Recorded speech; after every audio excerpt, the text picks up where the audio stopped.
When you hear the name Erin Brockovich, no doubt you think of that movie who made her so very famous. After all, it won Julia Roberts an Oscar. The real Erin Brockovich has put her notoriety to good use, working to protect people and the environment. And she's found a new forum for that.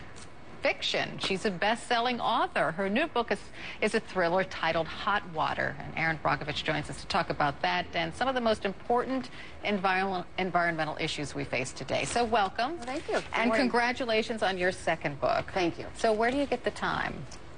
Well, I have a fabulous, writer with me, C.J. Lyons. But I don't know, 2, 3, 4 o'clock in the morning, my mind turns on and you get busy. It's interesting where you get your ideas. It is. Well, it is, but it's actually, I don't want to say easy, but I get tens of thousands of emails a month from 124 countries and territories.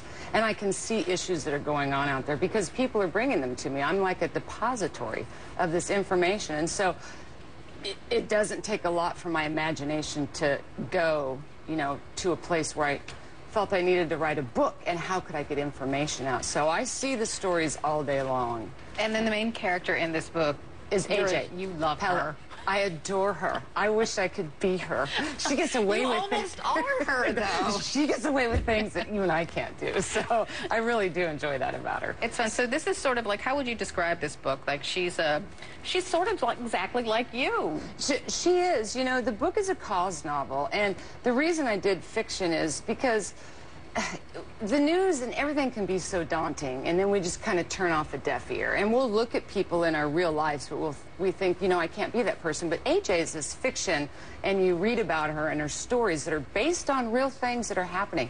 You kind of close the book and think, you know what?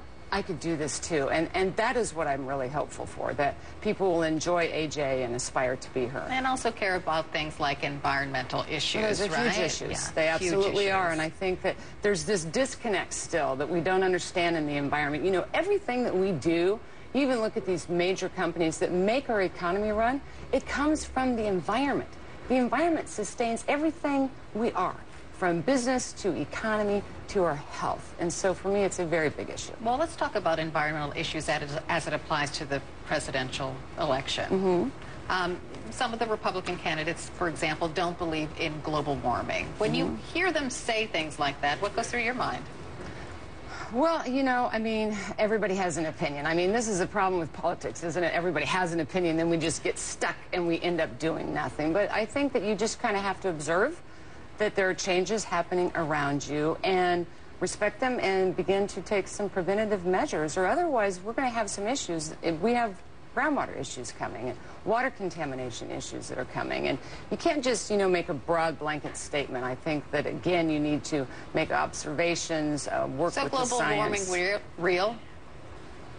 Well, I believe it's real. I don't know. It's right in front of us. So when we're seeing more storms or a change in weather patterns, I don't know what it is that you want to ignore about that. It's there.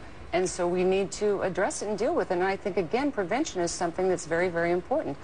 The Environmental Protection Agency, there's been lots of criticism against that particular governmental department, and some have suggested it should just be done away with. We don't want to throw the baby out with the bathwater, so they say. Listen, I'm out there every single day in communities and dealing with environmental issues, and there is some problems with the agency. They're overstaffed, they're underburdened, they're overburdened, they're underfunded.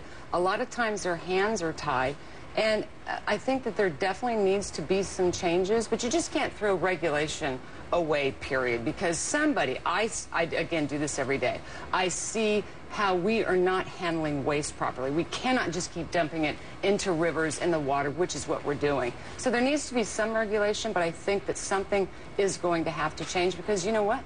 It's not working.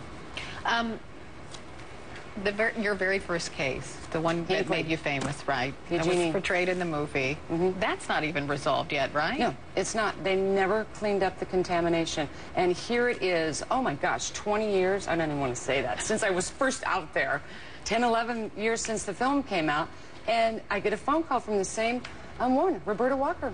PG&E came back to her new house 5 miles away, tested her well, has chrome 6 in it. The plume broke through.